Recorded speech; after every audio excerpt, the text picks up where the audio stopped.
10월 4일 수요기도회 우리 하나님 앞에 드리겠습니다. 긴 연휴가 끝나고 이제 다시 일상으로 돌아오게 됐습니다. 제가 오늘 청소년부 아이들이랑 그런 톡을 좀 전체 채팅방에서 좀 주고받았는데, 우리 그런 말 많이 하지 않습니까? 힘내십시오. 힘내십시오. 근데 제가 그 말을 곰곰이 생각해 보다가 우리 믿는 자들에게 있어서는 힘을 내는 것이 아니라 힘을 받는 것이어야 하겠다라는 생각이 많이 들었습니다. 힘을 내라는 것은 나에게 있는 힘을 내라는 것이죠. 근데 우리는 힘을 받아야 하지 않습니까? 여호와를 앙망하는 자에게 주시는 새 힘을 받아야 살 수 있습니다. 그런 점에서 오늘의 이 예배가, 우리가 말씀을 그리고 기도를 하는 등의 신앙생활은 우리가 힘을 내는 것이 아니라 힘을 받는 것인 줄로 믿습니다. 오늘 이 시간 힘을 받는, 주님께서 주시는 힘을 받는 귀한 시간 되시길 바랍니다. 죄짐 맡은 우리 구주 함께 찬양하겠습니다.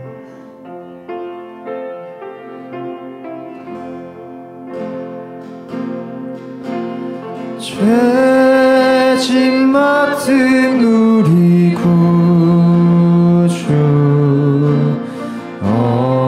어찌 좋은 친군지,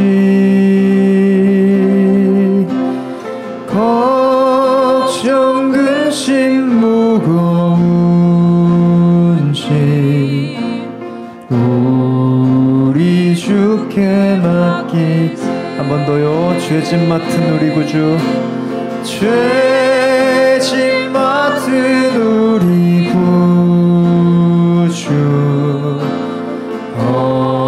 어찌 좋은 친군지, 걱정 근심 무거운지 우리 주께 맡기세. 주께 고함 없는 고로 복을 받지 못하네. 사람들이 어찌하여 아랠 줄을 모를까.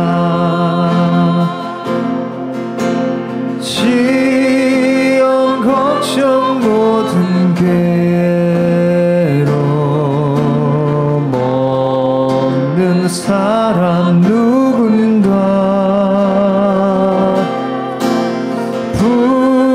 부질없이 낙심 말고 기도 드려 아뢰세. 이런 진실하신 친구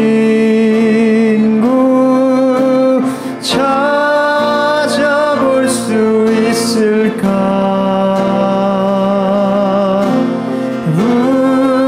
우리 약함하시오니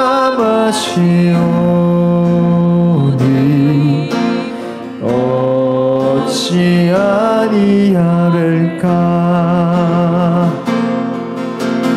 근심 걱정 무거운지 아니신 자 누군가.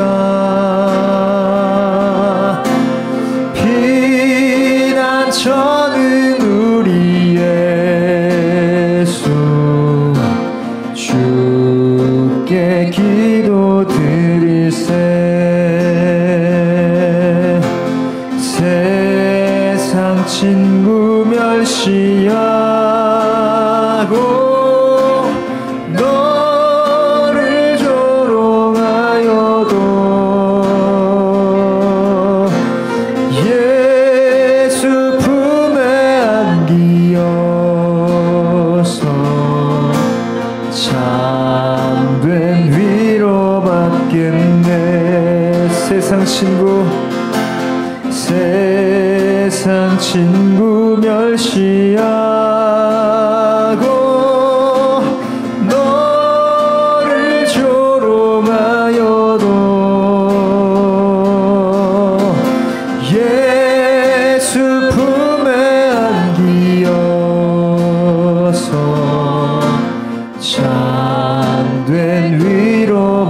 받겠네. 예수 품에 안기어서 참된 위로 받겠네. 주의 친절한 팔에 안기세 우리 맘이 평안하리니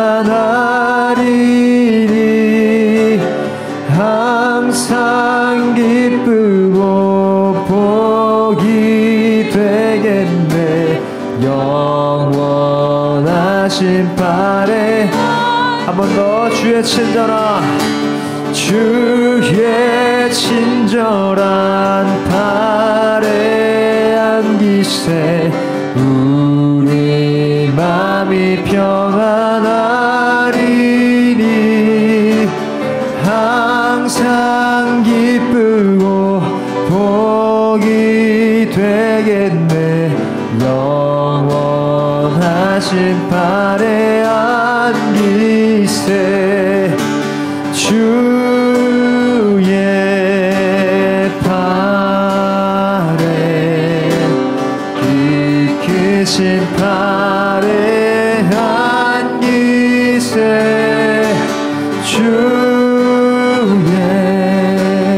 팔에 영원하신 팔에 안기세 날이 갈수록 주의 사랑이 두루 광명하게 비치고 천성 가는 길 편히 가리니 영원하신 팔에 3절입니다. 주의 보좌로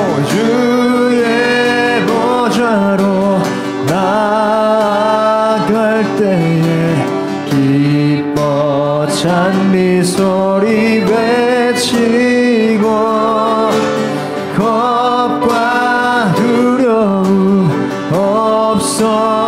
없어지리니 영원하신 팔에 안기세 주의 팔에 크신 팔에 안기세 주의 팔에 영원하신 팔에 주의 팔에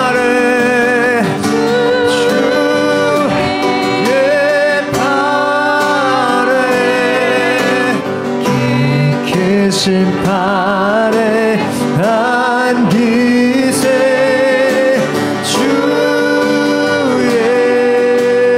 팔에 영원하신 팔에 영원하신 팔에 안기세. 이 시간 기도하실 때에 이 찬양의 가사를 부르고 있노라면 지금 이 예배 시간이 주님의 팔에 안기는 시간이라는 생각이 듭니다. 우리가 결국 주님의 나라에 갈 때에 우리가 주님의 품에 안기는 것인데, 우리가 살아가는 지금 순간이 주님과 함께라면 하늘나라입니다 라고 고백한다면 지금도 우리는 주님의 팔에 안겨 있는 것이죠. 이 시간 기도하실 때에 하나님, 주님의 품에 더 가까이 나아가길 원하고 주님의 팔에 안겨 위로받기를 원하고 주님의 눈을 맞추며 주님의 심장 소리를 들으며 그분과 더 가까이 교제하고 위로받는 시간 되기를 원합니다 라며 성령 하나님께 의지하시면서 주 앞에 기도함으로 가까이 나아가겠습니다. 기도하시겠습니다. 주님, 우리가 주님 나라에 간 그곳이, 그때가 주님의 품에 안기는 참된 안식을 드리는 시간임을 주님 고백합니다. 하나님, 또한 예수님과 함께하면 우리가 가는 곳 어디나 하늘나라임을 또한 고백합니다.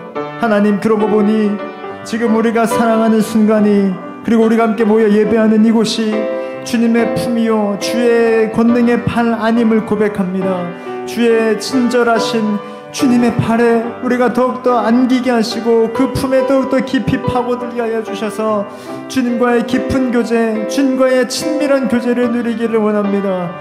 두렵고도 친밀하신 주님, 우리의 경배의 유일한 대상이 되시고 우리의 유일한 사랑의 대상이 되시는 주님, 시간 주님께 더욱더 가까이 나아가니 주와 더욱더 깊은 교제를 우리에게 허락하여 주시옵소서.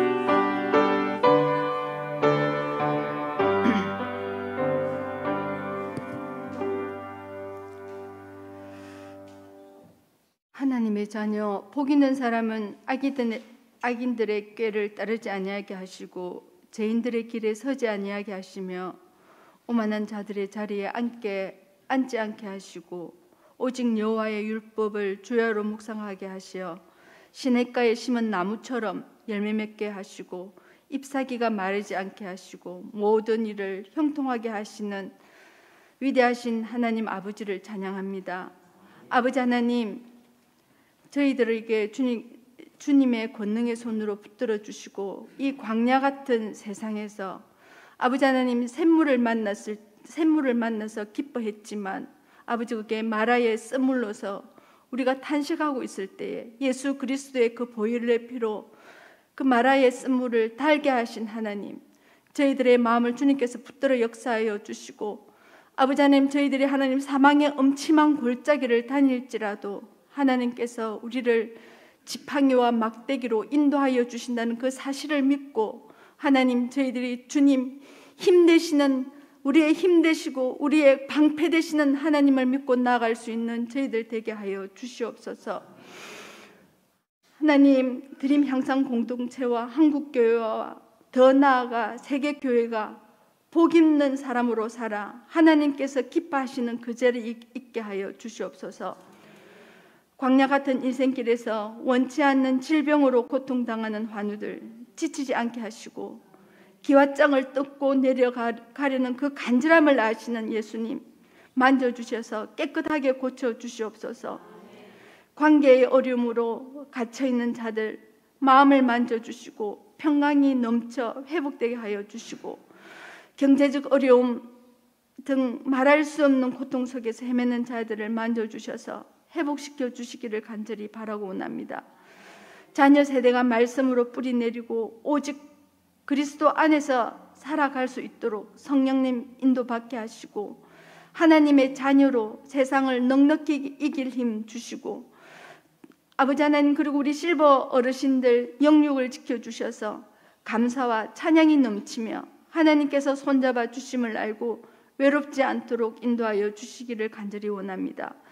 말씀을 전하시는 김영훈 강도사님 장중에 붙들어 주시고 하나님께 기도하는 모든 것 이루어 주시고 하나님 성령님의 인도하심을 따라 순종하며 살아갈 수 있는 우리 김영훈 강도사님 되게 하여 주시옵소서. 준비된 말씀이 온전히 전해져 복음의 능력으로 사는 저희가 되게 하옵소서. 복음을 들고 나간 선교사님과 미자립교회 목회자들에게 때마다 필요한 것 채우시고 성령 안에 거하며 주님의 일꾼으로 지치지 않게 하나님 인도하여 주시옵소서. 우리를 구원하신 예수 그리스도의 이름으로 기도드렸습니다. 아멘.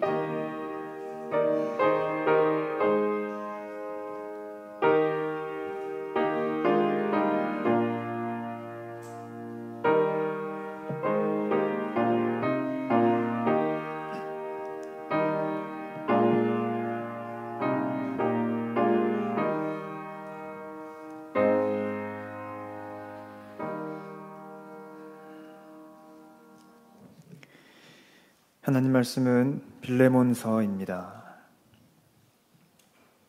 빌레몬서 8절에서 16절까지의 말씀입니다. 신약 351페이지에 있습니다. 빌레몬서 8절에서 16절까지의 말씀을 교독하겠습니다.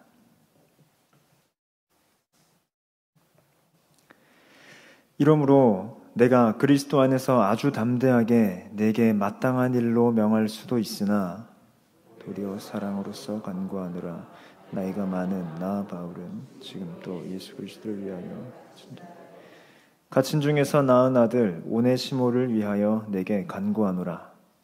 전에는 내게 무익하였으나 이제는 나와 내게 유익. 내게 그를 돌려보내니 그는 내 신복이라. 그는 내게 머물러 있게 하여 갇힌 중에서 이 대신 나를 섬겨. 다만 내 승낙이 없이는 내가 아무것도 하기를 원하지 아니하노니 이는 너희의 선한 일이 억지같이 되지 아니하고 자유로 되게 하려 함이라. 마르크가 전심 모든 것을 너로 하여금 함께 읽습니다. 이후로는 종과 같이 대하지 아니하고 종 이상으로 곧 사랑받는 형제로 둘 자라. 내게 특별히 그러하거든 하물며 육신과 주 안에서 상관된 내게랴. 오늘 본문은 빌레몬서입니다. 빌레몬서. 성경은 총 66권인데 장수로 치면 1189장입니다. 1189. 그 중에서 딱 한 장으로만 되어 있는 권, 성경은 총 5권이 있습니다. 구약에는 한 권이죠. 오바댜서입니다. 오바댜서가 딱 한 장으로 되어 있습니다. 신약에는 총 4권의 성경이 한 장으로 되어 있습니다. 요한 2서, 요한 3서, 유다서, 그리고 저희들이 오늘 읽은 빌레몬서입니다. 이 빌레몬서는 바울 서신 중에서는 분량이 가장 짧기도 하고 그 성격으로 볼 때에는 지극히 개인적이고 사적인 성격의 성경이라고 할 수 있습니다. 이러한 빌레몬서의 핵심 키워드를 한 단어로 말해보자면 용서입니다. 용서. 이것을 성경의 분량이나 성격과 관련하여 이해해보자면 이렇게 이해할 수 있습니다. 빌레몬서는 한 장밖에 되지 않거든요. 헬라어 단어 수로 보면 335개밖에 안 됩니다. 절대로 긴 분량이 아닌데, 그러면 이렇게 짧으면서도 이따 내용을 보겠지만 이렇게 개인적인 편지를 하나님께서 우리에게 성경으로 주신 이유가 있다라는 것이죠.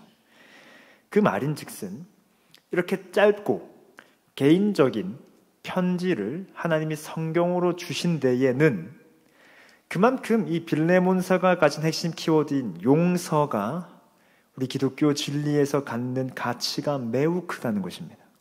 그 용서라는 가치가 매우 크기에 이렇게 짧고 개인적인 서신임에도 주님은 우리에게 그것을 성경으로 주셨다는 것이죠. 용서가 핵심인 이 빌레몬서를 통해 오늘 저는 3가지를 나누려 합니다. 첫째는 용서가 복음의 능력이다라는 것을 나누려 합니다. 둘째는 용서의 열매에 대해서 나누려 하고, 마지막 셋째는 그 용서의 근거에 대해서 나누는 것으로 오늘 말씀을 전하고자 합니다. 첫째는 복음의 능력이 용서라는 것입니다. 용서가 복음의 능력이기도 하죠. 먼저 빌레몬서의 배경을 좀 알아야 되겠습니다. 이를 위해 등장인물 3사람을 알면 이 모든 것이 이해가 수월한데요. 먼저는 바울입니다. 이 편지를 지금 쓰고 있는 사람이죠. 그런데 지금 이 편지를 쓸 때에 바울은 감옥에 있었습니다. 즉 빌레몬서는 옥중서신이죠. 에베소서, 빌립보서, 골로새서와 함께 빌레몬서까지 총 4권의 에필골모니 옥중서신, 바울이 감옥에서 쓴 성경입니다. 그래서 1절에 보시면 그리스도 예수를 위하여 갇힌 자 된 바울이라고 하죠. 여기서 갇힌 자가 어떤 문학적이거나 상징적인 표현이라기보단 실제로 갇혔습니다. 감옥에요. 두 번째 인물은 빌레몬입니다. 이 편지를 받는 사람이고 지금 이 성경의 이름이기도 하죠. 빌레몬서니까요. 물론 지금 이 편지는 2절과 3절에 보시면 아비아, 아키포 그리고 함께 집에서 모이는 성도들도 함께 볼 수 있도록 쓰여진 편지이기도 했습니다. 회람서신이라고도 하죠. 근데 주된 수신자는 어쨌든 빌레몬입니다. 그래서 3절에서는 하나님 우리 아버지와 주 예수 그리스도로부터 은혜와 평강이 너희에게 있을지어다 너희라는 2인칭 복수를 쓰지만 4절 이하부터는 내가 항상 내 하나님께 감사하고 기도할 때에 너를 말함은 이라고 2인칭 단수를 씁니다. 이제 4절 이하에서는 계속해서 너라고 나오죠. 빌레몬 말입니다. 그래서 4절에서 7절을 보시면 빌레몬은 바울과 꽤 가까운 사이였구나, 그리고 매우 신실한 성도였구나를 알 수 있습니다. 그래서 바울뿐만이 아니라 많은 성도들이 빌레몬의 사랑과 믿음을 통해 위로와 기쁨을 받았다라고 하고 있습니다. 문제는 세 번째 인물인 오네시모입니다. 이 이름은 아까 저희들이 읽었던 본문 10절에서 언급이 되었었습니다. 이 오네시모는 누구냐면 빌레몬의 종이었습니다. 문제는 이 오네시모가 중범죄를 저지른 것이죠. 그 사실을 18절을 통해 짐작할 수 있습니다. 18절은 그가 만일 내게 불의를 하였거나 내게 빚진 것이 있으면 그것을 내 앞으로 계산하라 라고 하거든요. 오네시모가 지은 중범죄란 두 가지입니다. 하나는 빌레몬의 재산을 탈취한 것입니다. 두 번째는 그걸 갖고 도망간 것입니다. 그러니까 돈을 탈취한 것도 당연히 문제고 그걸 가지고 도망을 간 것입니다. 이건 오늘날도 마찬가지지만 당시로서는 정말 상상도 할 수 없는 중범죄를 저지른 것입니다. 종이 주인의 재산을 감히 건드렸다. 그런데 종이 함부로 그 주인에게서 도망을 쳤다. 이건 당시 고대 사회로서는 그야말로 말도 안 되는 일입니다. 이건 종이 지금 주인 앞에 와가지고 손이 발이 되도록 싹싹 빌어도 시원찮은, 그래서 결국에는 주인이 그 종을 죽여도 전혀 문제가 되지 않는 중범죄에 해당하는 것입니다. 원래 이 당시 사회에서는, 더욱 로마 사회에선 그랬지만, 종이라는 것은 그냥 주인의 소유물 중에 하나입니다. 그냥 생명이 있는 주인의 소유물인 것이죠. 그러니까 종을 주인이 맘대로 해도 전혀 문제가 되지 않는데, 이 종이 이 정도의 잘못을 했다면 주인이 종의 생명을 빼앗아도, 즉 죽여도 전혀 문제가 되지 않습니다. 근데 흥미롭게도 지금 이 편지가 쓰일 수 있었던 배경에는 오네시모가 바울을 만난 것입니다. 그렇게 빌레몬의 재산을 가지고 도망을 갔는데 바울을 만난 거죠. 물론 어떻게 만났느냐, 여기에 대해서는 학자들마다 의견이 좀 나뉩니다. 지금 바울이 감옥에 있으니까 같이 감옥 생활하다가 만났다라고 보이는 사람도 있고, 아니 우연하게 만났다라고 보기도 하고, 혹은 오네시모가 빌레몬이 바울로부터 복음을 들었던 것을 알고 바울을 찾아갔다, 이렇게 보기도 합니다. 근데 뭐가 됐든 오늘 저희들이 빌레몬서를 이해하는 데는 크게 어려움이 없겠고, 결국 팩트는 바울과 오네시모가 만났다라는 것이죠. 거기서 바울은 오네시모에게 복음을 전합니다.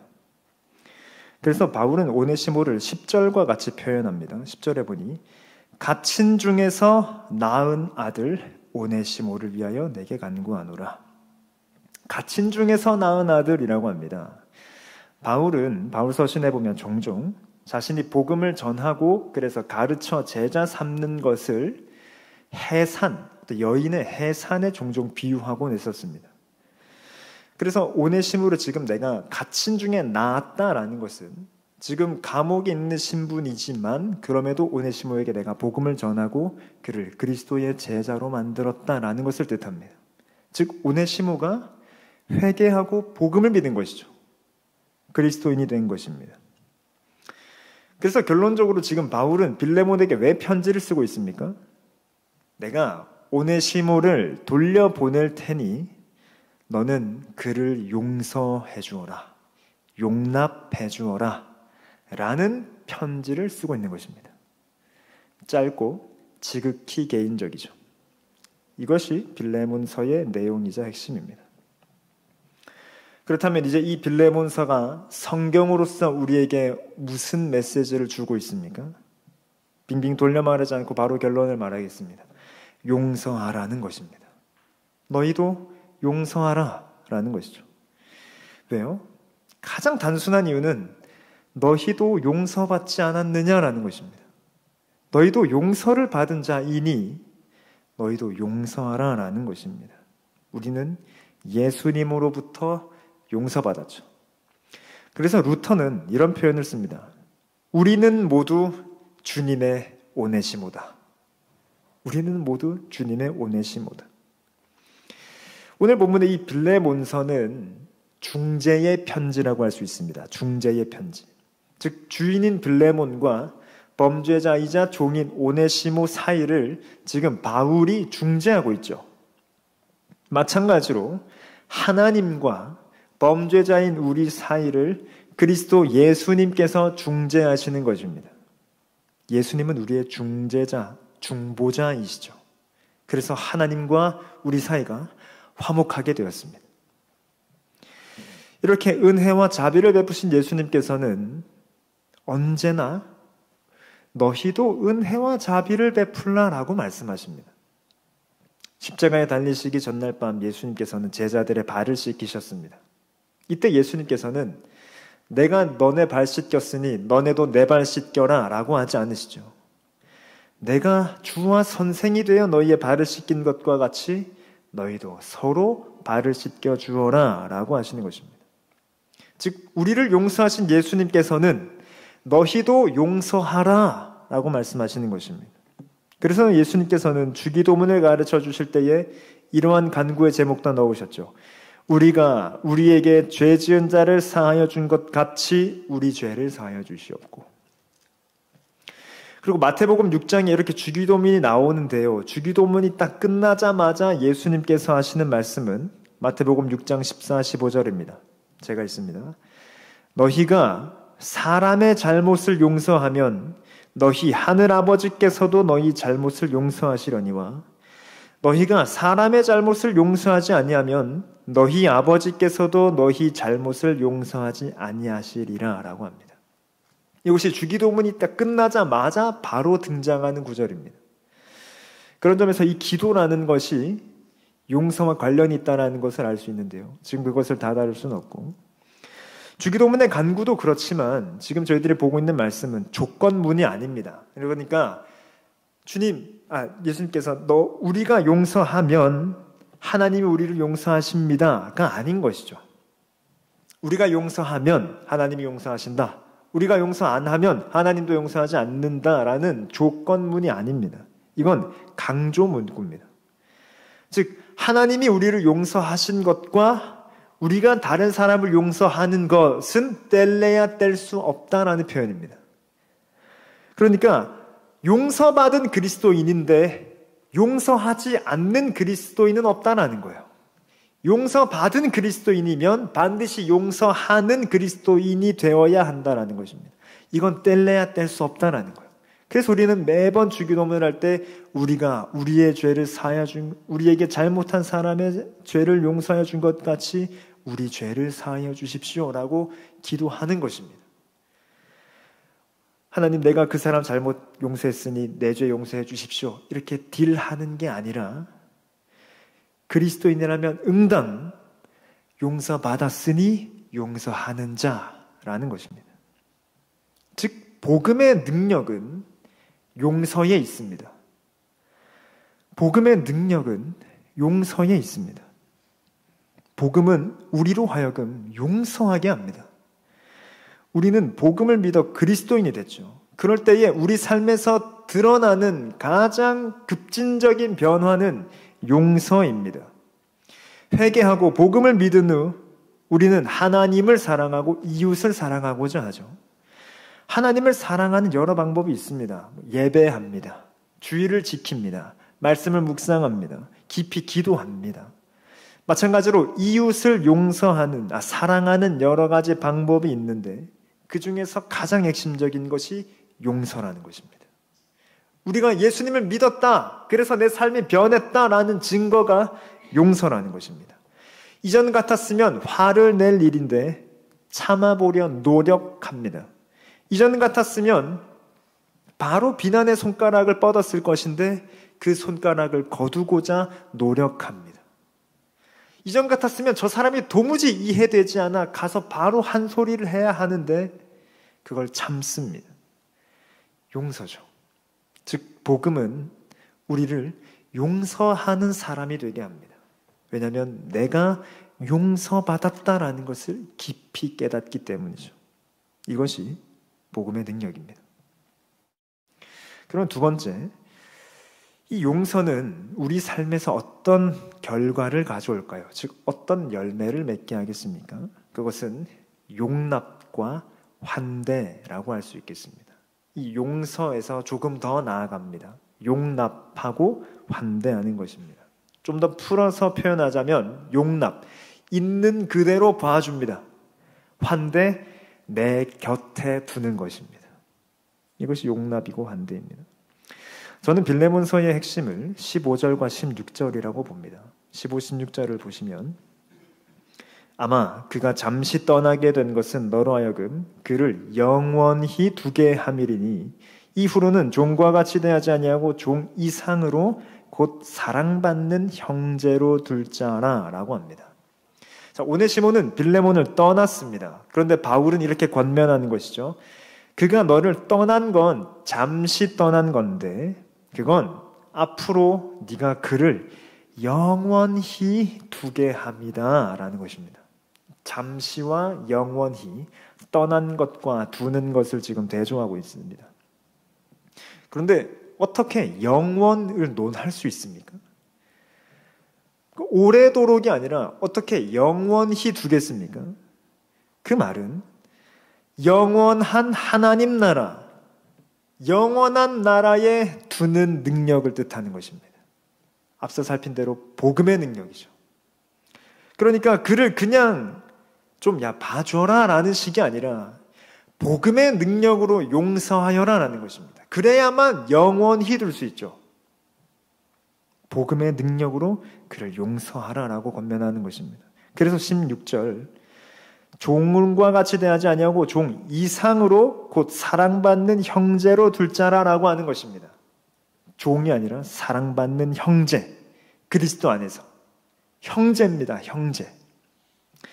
여기서 종 이상으로 라고 하는데 여기서 이상으로에 쓰인 전치사는 이 헬라어 전치사는 좀 더 의미를 다뤄보면 over를 넘어서 하이퍼를 뜻합니다. 하이퍼. 그러니까 그걸 좀 반영해서 의역을 하자면 초월하여라고 할 수 있겠습니다. 종을 초월하여. 그러니까 그냥 뛰어넘는 오버가 아니라 하이퍼의 개념입니다. 완전히 뛰어넘은 것입니다. 초월하는 것이죠. 즉 종을 초월해서 사랑받는 형제로 두라. 그러니까 이건 복음의 능력이 아니면 불가능하죠. 지금 존재 자체를 바꾸는 말을 하고 있는 것입니다. 네, 맞습니다. 오네시모를 받아들이는 건 사실 보통 일이 아닙니다. 주인의 돈에 손을 댔다. 그런데 또 도망을 갔다. 이걸 용서하는 건 보통 일이 아닙니다. 그런데 그런 그를 곁에 두라고 하는 것입니다. 곁에 두라. 이건 초월해야만 가능한 일입니다. 어떻게 종과 주인의 관계를 초월하여 형제 대 형제로 그를 대하고 곁에 둘 수 있습니까? 이게 복음의 능력이죠. 복음의 능력이 아니면 이렇게 할 수 없습니다. 그러니까 지금 그래 그냥 지나간 일인데 됐다 그냥 와서 일해라 정도의 쿨함을 말하는 것이 아닙니다. 복음의 능력으로 용서하고 용납하고 환대하여 곁에 두라는 것입니다. 그런 점에서 11절이 흥미롭거든요. 11절을 보시면 그가 전에는 내게 무익하였으나 이제는 나와 내게 유익함으로 라고 합니다. 여기서 무익과 유익의 반대어의 표현이 또 나오는데요. 이게 흥미로운 이유는 오네시모라는 이름의 뜻이 유익한 자이기 때문입니다. 오네시모가 뜻이 유익한 자예요. 그러니까 지금 배경은 유익한 자여야 하는 오네시모가 주인의 돈을 탈취해서 도망갔으니 무익하죠. 유익한 자의 이름값을 못한 겁니다. 그러니까 지금 너에게 무익한데 이제는 너와 내게 유익하게 되지 않았느냐라고 합니다. 그럼 무슨 뜻이겠습니까? 원래의 그의 모습을 회복하라라는 것이죠. 원래 그의 이름대로 회복하라라는 것입니다. 그러니까 오네시모가 바울을 만나서 회개하고 복음을 믿게 됐습니다. 그러니까 그는 이제 그리스도 안에서 정말로 회복된 자죠. 예수님께서 그를 회복시키셨는데 뭐가 문제겠습니까? 그러니 그를 회복하라. 그러니 너도 그를 용서하고 용납하고 환대하여 사랑받는 형제로 영원히 두라. 유익하게 하라. 유익한 자를. 그런 뜻입니다. 뿐만 아니라 실제로도 유익하죠. 한번 상상해 보겠습니다. 바울이 권면하세요. 오네시모가 자신의 원래 있어야 하는 빌레몬의 집으로 돌아왔습니다. 이미 표정은 사실 얼마나 긴장되고 어쩔 줄 모르겠죠. 그런 표정으로 오네시모가 돌아왔습니다. 그 집안의 다른 종들이 오네시모가 돌아온 걸 봤습니다. 그것만으로도 이미 충격과 공포죠. 제가 지금 네가 무슨 잘못을 저질렀는데 무슨 낯짝으로 여기로 와? 아니면 야 빨리 주인님 보시기 전에 가. 네가 여기가 어디라고 와? 지금 주변 사람들도 난리가 났습니다. 그러자 갑자기 뒤에서 주인 빌레몬이 나타납니다. 일촉즉발의 현장입니다. 근데 빌레몬이 그렇게 말하는 것이죠. 이제 되었다. 그냥 와서 우리 집에서 다시 일하렴. 그동안 많이 힘들었지? 라고 얘기를 하는 것이죠. 그걸 본 다른 사람들은 무엇을 느끼겠습니까? 어떤 메시지를 받겠습니까? 아, 우리 주인이, 우리 아버지가 저분이 진짜 변했구나. 진짜 예수님 만났구나. 진짜 예수님 믿더니 사람이 완전히 변했구나. 라고 느끼지 않겠습니까? 모두에게 유익한 것이죠. 그리고 이건 빌레몬 스스로에게도 유익합니다. 빌레몬 스스로는 어떤 메시지를 느끼겠습니까? 아, 내가 진짜 변한 게 맞구나. 내가 진짜 회개하고 복음을 믿어 성령님이 내 안에 계신 게 맞구나를 다시 한번 확인하게 되겠죠. 그리고 그 집안에서 일하는 오네시모를 볼 때마다 무슨 생각을 하겠습니까? 야, 내가 저 친구도 용서했는데 다른 이들에게도 끊임없이 용서를 베풀어야겠구나. 혹은 또 열받는 일이 또 막 생겨서 여기까지 올라올 때 또 오네시모를 보면서 용서했지 라고 하게 되는 것이죠. 실제로도 유익합니다. 즉 오네시모는 그의 이름 그대로 정말로 유익한 자가 되죠. 근데 그 유익은 빌레몬이 오네시모를 받아줄 때에야 유익하게 되는 것입니다. 그러니까 공동체죠. 혼자의 힘으로 유익하게 되는 것이 아닙니다. 즉 복음의 능력은 원래 유익하던 자를 더 유익하게 하고 그 일을 통해서 다른 이들도 유익하게 하는 폭발적인 유익을 가져다 주는 것입니다. 복음의 능력이 있죠. 한 선배 목사님으로부터 들은 이야기입니다. 어떤 교회에 전도사님이 있었습니다. 근데 이 전도사님이 사모님과 부부싸움을 크게 한 거예요. 얼마나 크게 했는지 3주 동안 교회를 안 나왔습니다.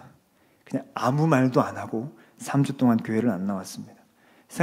저라고 생각해 보십시오. 제가 제 아내와 부부싸움을 크게 해서, 물론 저희는 안 싸우지만 부부싸움을 크게 해서 제가 아무런 말도 없이 다른 교육자분들이나 교사들에게 아무 말도 하지 않고 제가 그냥 3주를 교회 안 나왔습니다. 갑자기 찬양인도 다른 사람이 하고 성서인도 다른 사람이 하고 제가 앉아 있어야 하는 자리는 늘 비어있는 일이 3주 동안 일어난 거예요. 이건 전 이 얘기를 들었을 때 정말 끔찍했습니다. 와, 3주 동안 전도사님이 교회를 안 나왔다. 당연히 그런 모습을 보고 있는 교인들도 마음이 불안했겠죠. 3주 뒤에 그 전도사님이 나타났습니다. 아이고, 저 어떡하려고. 이미 그 전도사님은 사실 짐 정리하러 온 거잖아요. 그러니까 나는 이제 쫓겨났구나라는 생각을 했고 그냥 인사드리고 짐 정리하러 온 마음으로 온 것입니다. 다른 교육자들이나 교인들도 그렇게 생각했대요. 아이고, 이제 전도사님 수고하셨습니다. 근데 그 담임 목사님께서 됐다. 뭐 그럴 수도 있지. 다시 열심히 해라. 부산 분이시거든요. 그렇게 했다고 합니다. 다 놀랐습니다. 그 전도사님을 쫓아내지 않고 받아줬다라는 것이죠. 그래서 그 전도사님이 이전보다 훨씬 충성하면서 열심히 살겠다라는 이야기를 제가 최근에 들었습니다. 용서는 이렇듯 열매를 맺습니다. 그러니까 마음으로 용서하고 실제로 그를 용납하고 환대하는 자리까지의 열매 말입니다. 그러니까 마음으로의 용서에서 그치지 않습니다. 그건 사실 지금 성경이 말하고 있는, 오늘 빌레 목사가 말하고 있는 용서가 아닙니다. 됐다, 그냥 그래, 니는 니대로 살고 내는 내대로 살자, 이게 아니죠. 제가 지금 명절에 끝나고 나서 사투리가 더 잘 나옵니다. 지금 그 정도의 용서를 말하는 게 아닙니다. 마음으로 이미 용서하고 그를 실제로 용납하고 환대하는 것입니다. 실제로 곁에 두는 용서를 말하는 것입니다. 그렇게 열매를 맺은 용서는 그 잘못한 사람을 바꿔놓는 열매를 맺고 그 모든 일을 보는 제3자들에게도 메시지를 주는 열매를 맺습니다. 열매가 계속해서 주렁주렁 열리는 것이죠. 한 번의 용서와 환대가 끊임없는 열매를 나타내는 것입니다. 그러니 사랑하는 성도 여러분, 잘못한 사람을 용서하십시오. 마음으로 용서할 뿐 아니라 실제로 그를 용납하고, 즉 있는 그대로 봐주고 환대하십시오. 마음만 용서하고 다시는 안 보면 되지가 아니라 그를 곁에 두십시오. 그때에 주님께서 맺게 하시는 열매가 있을 줄로 압니다. 마지막으로요, 그러면 이 용서는 어디에 근거를 두고 있을까요? 거룩함입니다. 거룩함. 물론 용서의 근거는 사랑, 자비, 은혜, 긍휼 등도 맞습니다. 그런데 저는 지금 저희들이 쉽게 간과하거나 쉽게 오해하는 것을 일부러 좀 다루고자 합니다. 용서의 근거는 거룩함입니다. 우린 때때로 오해합니다. 거룩에 대해서 오해하죠. 거룩함이라는 건 성스러운 것, 신성한 것, 그래서 숭고한 것, 경건한 것 등의 이미지를 가집니다. 이것 자체가 나쁜 것은 아닌데 무엇이 문제냐면 이것 때문에, 즉 이런 거룩과 거룩의 이미지 때문에 용서하지 못하는 일이 생기는 것이 문제입니다. 우리는 거룩하지 못한 사람을 용서하기가 되게 힘듭니다. 거룩하지 못한 사람을 용납하고 환대하지 못합니다. 이것이 교회 안에서 정말 쉽고 흔하게 나타납니다. 예를 들어 우리는 예배 시간을 거룩하게 여기죠. 경건하게 여깁니다. 좋습니다. 그런데 이걸 깨는 사람 혹은 덜 거룩한 사람, 이 거룩의 현장과 안 맞는 사람을 용납하기 힘들어합니다. 가령 복장이 좀 거슬리는 사람이 있습니다. 여름에 노출이 좀 심해서 민소매를 입었다거나 아니면 안이 좀 비치는 옷을 입었다거나 더 흔한 건 반바지를 입었다거나 그래서 무릎이 튀어나오고 아니면 슬리퍼, 쪼리, 샌들 이런 걸 신었다거나 혹은 염색을 했습니다. 밝은 갈색이에요. 밝은 갈색. 아니면 센 노란 머리를 했습니다. 아니면 온갖 컬러풀한 머리를 했습니다. 아니면 그냥 헤어스타일이 좀 독특합니다. 레게 머리를 했다거나 아니면 남자인데 머리를 장발이라서 묶었다거나 아니면 파마를 한 권사님이 하긴 했는데 너무 뽀글뽀글하게 돼서 전화선 같다거나 아니면 복장 이외에 에티켓일 수도 있습니다. 예배 시간에 전화벨이 울리는, 더 나아가서 전화벨이 울렸는데 거기서 또 받습니다. 지금 예배 시간이야 지금. 받는다거나 아니면 덥다고 부채질 앞에서 계속 하거나 아니면 코를 풀거나 더 흔한 건 매주 한 주도 빠짐없이 조는 것이죠. 저희들이 이런 것들을 볼 때에 그가 초신자다 이러면 어느 정도 이해합니다. 근데 문제는 교회를 좀 다닌 기존의 신자가, 즉 알만한 사람이 그러는 것을 저희들이 이해하지 못하는 것이죠. 저 알만한 사람이 말이야.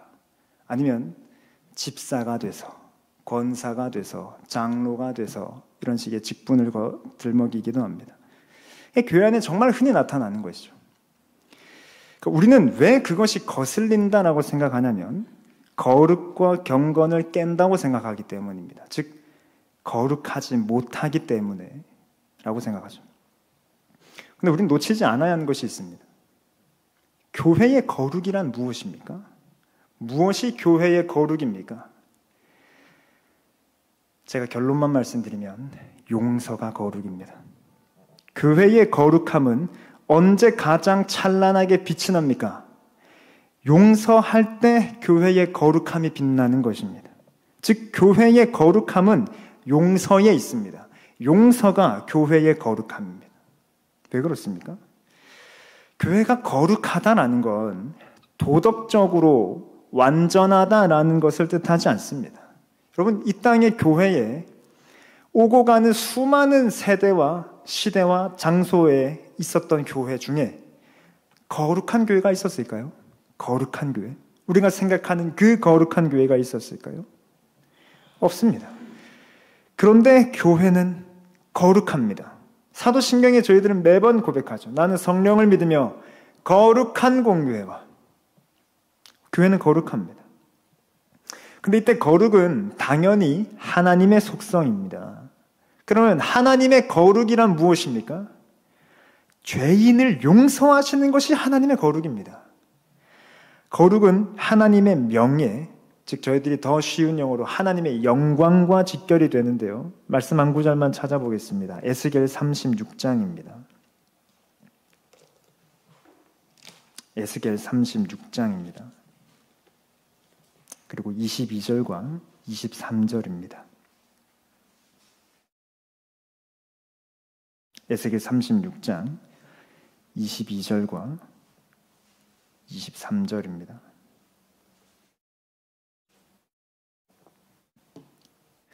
함께 읽겠습니다. 그러므로 너는 이스라엘 족속에게 이르기를 주 여호와께서 이같이 말씀하시기를 이스라엘 족속아 내가 이렇게 행함은 너희를 위함이 아니요 너희가 들어간 그 여러 나라에서 더럽힌 나의 거룩한 이름을 위함이라.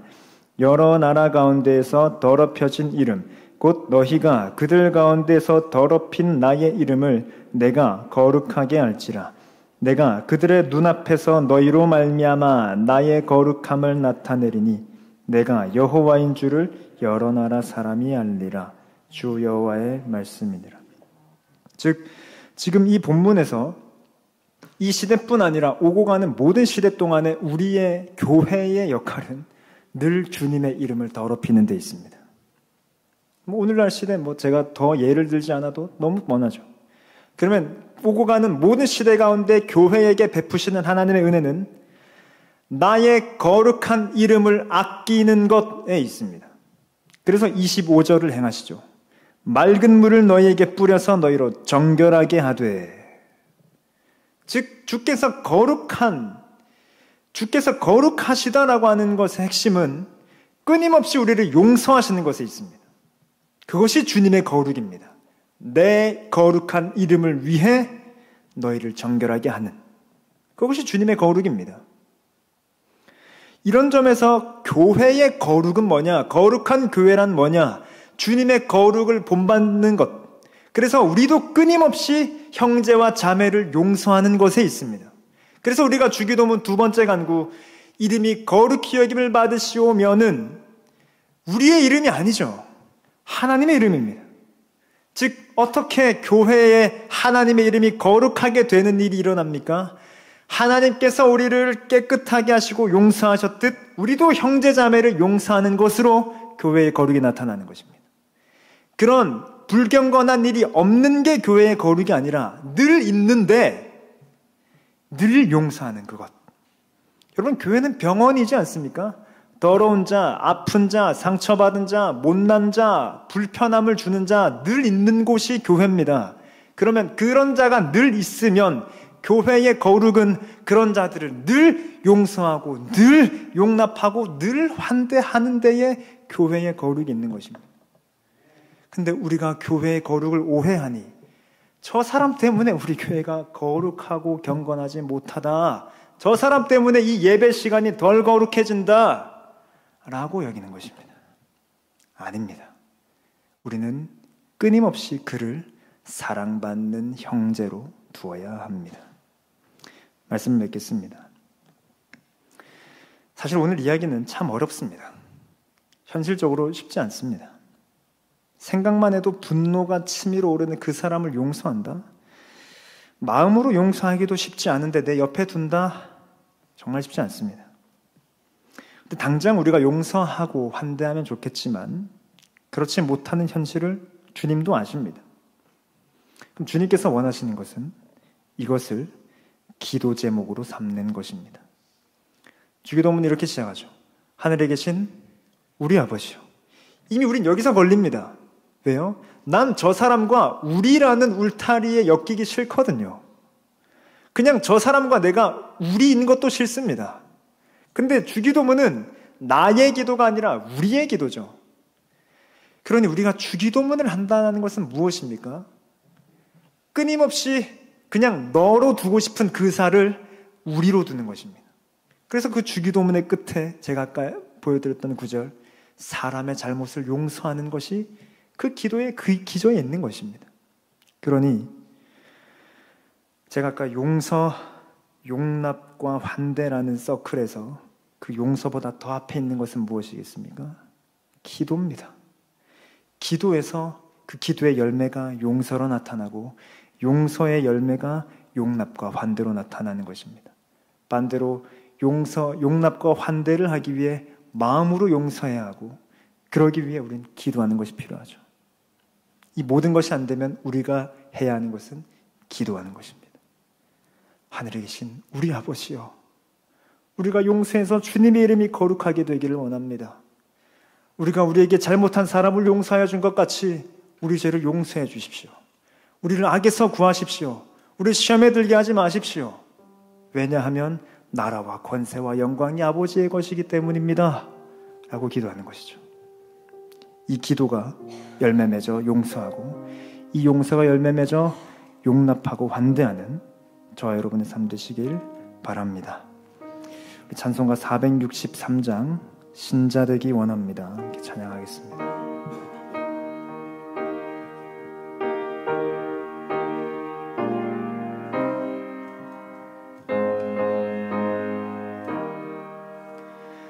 신자 되기 원합니다. 진심으로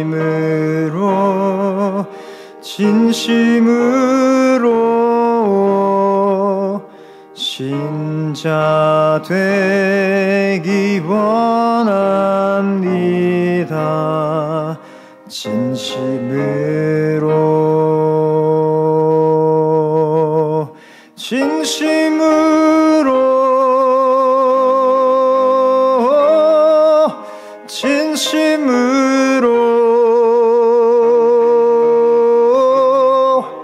신자 되기 원합니다. 진심으로 사랑하기 원합니다.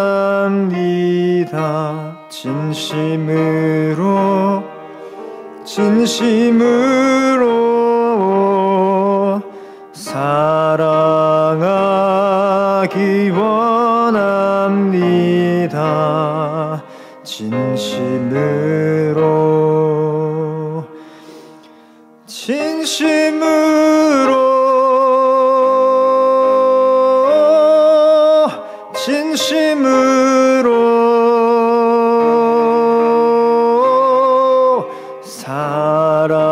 사랑하기 원합니다. 진심으로 거룩하기 원합니다. 진심으로 거룩하기 원합니다.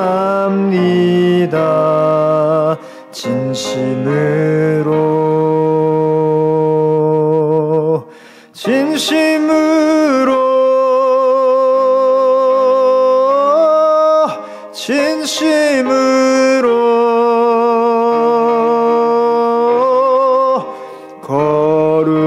거룩하기 원합니다.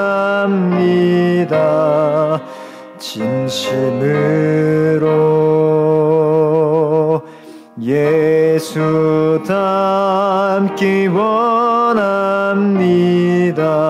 진심으로 진심으로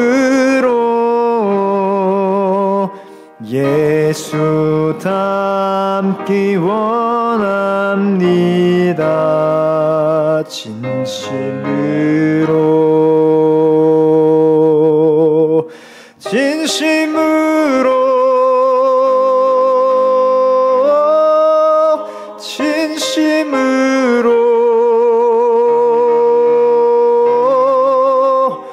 예수 닮기 원합니다.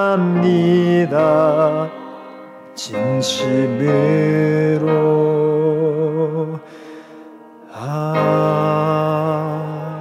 아멘. 함께 말씀을 붙들고 기도하시겠는데요. 방금 부른 찬양의 가사가 이제 저는 좀 이해를 이전에 비하면 조금이나마 더 하게 됐습니다. 저는 왜 신자 되는 것과 예수님 닮는 것에 사랑은 이해하겠는데 거룩은 좀 결이 다르다고 생각했었거든요. 그러나 알고 보니 주님의 거룩하심이 우리를 사랑하여 용서하는 것으로 나타났다는 것을 안 뒤에는 이것이 전혀 다르지 않았다는 것을 알게 됐습니다. 말씀을 붙들고 기도하실 때에 첫째는 주님 용서하는 삶 살게 해주십시오. 두 번째는 마음으로 용서할 뿐 아니라 실제로 용납하고 완대하게 해주십시오. 세 번째로 용서를 통해 우리 교회의 거룩함이 더욱 드러나게 해주십시오. 그렇게 기도하시겠는데요. 우리에게 참 그 용서라는 것이 여전히 어렵습니다. 그럼 우리는 끊임없이 기도의 자리에 있어야 합니다. 그러면 이 기도가 더욱 선명해지기 위해 우리는 사실 무엇을 보아야 합니까? 나를 용서하신 십자가를 바라보는 것이죠. 그러니 이 모든 것의 가장 핵심에는 십자가의 예수님이 있습니다. 십자가의 예수님을 바라보는 기도와 그 기도가 이어져서 용서하고 그래서 내 형제를 내 곁에 두는 용납과 환대가 나타나는 모든 기저에 십자가가 있습니다. 이 시간 십자가를 붙드시면서 다음의 기도 제목을 가지고 말씀을 생각하시면서 한번 같이 기도하도록 하겠습니다. 기도하겠습니다. 아버지 하나님, 우리가 십자가의 예수 그리스도를 바라볼 때에 하나님 한없이 부끄럽고 주님 한없이 죄송합니다. 주님께서는 십자가에 달려 계셨을 때에도 아버지 저들의 죄를 용서하여 주옵소서라고 하셨는데 하나님 나는 내가 죽지 못하고 내 십자가를 지지 못하고 용서하지 못하고 용납하지 못하고 환대하지 못하고 있는 그대로 볼 줄도 모르고 내 곁에 둘 줄은 더더욱 모르는 여전한 완악함이 있으니 하나님 이 십자가에 나의 이 완악함을 못 박아 주시옵소서. 용서하지 못하는 나의 완악함과 나의 어리석음을 십자가에 못 박아 주십시오. 주님, 그 형제를, 그 자매를, 그 이웃을 오롯이 용서하지 못하는 나의 사랑 없음과 나의 불경건함을 주여 그리스도의 십자가에 못 박아 주십시오. 주님, 주님 앞에서 한없이 부끄럽고 하나님 주님 앞에서 너무너무 부끄럽습니다. 그럼에도 주님, 날 용서하신 예수님, 그 용서의 기도를 저에게 가르쳐 주셔서 끊임없이 이웃을 용서하는 그 자리에 있도록 하시고 하나님 그 용서가 하나님 나의 삶에 끊임없이 열매를 맺을 수 있도록 도와주시옵소서. 그 용서의 열매가 끊임없이 하나님 내 삶에서 맺어지고 그 열매가 또 열매 맺고 또 열매 맺어 하나님 나라의 풍성한 포도나무가 우리 가운데 이루어지게 하여 주시옵소서.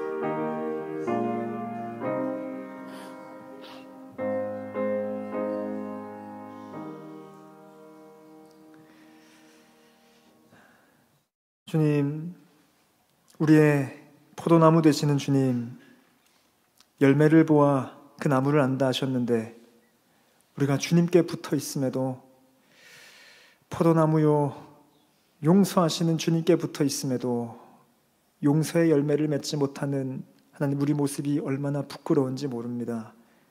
하나님, 이 부끄러움을 이 수치를 다시 한번 가리워 주시옵소서.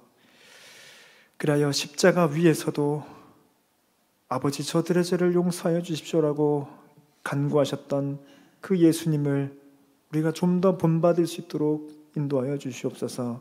주님, 우리 삶에 적어도 용서의 기도가 있게 하시고 십자가를 바라보는 기도가 있게 하여 주시고 우리 삶에 실제로 누군가를 마음으로 용서하여 보는 복음의 능력도 누리게 하시고 마음으로 용서할 뿐 아니라 그를 있는 그대로 보아줄 줄 알고 내 곁에도 둘 줄 아는 용납과 환대의 열매도 맺을 수 있도록 인도하여 주시옵소서. 그리하여 내가 정말로 그리스도를 믿어 성령님이 내 안에 거주하여 내가 변했구나라는 기쁨도 맛볼 수 있도록 인도하여 주시옵소서. 예수님의 이름으로 기도합니다. 아멘. 우리 이어서 기도하실 때 우리 교회를 위한 기도도 그리고 또 성도님들을 위한 기도도 함께 하겠습니다. 우리 교회를 위해 기도하실 때에 우리 하반기 주요 행사들을 위하여서 함께 기도하겠습니다.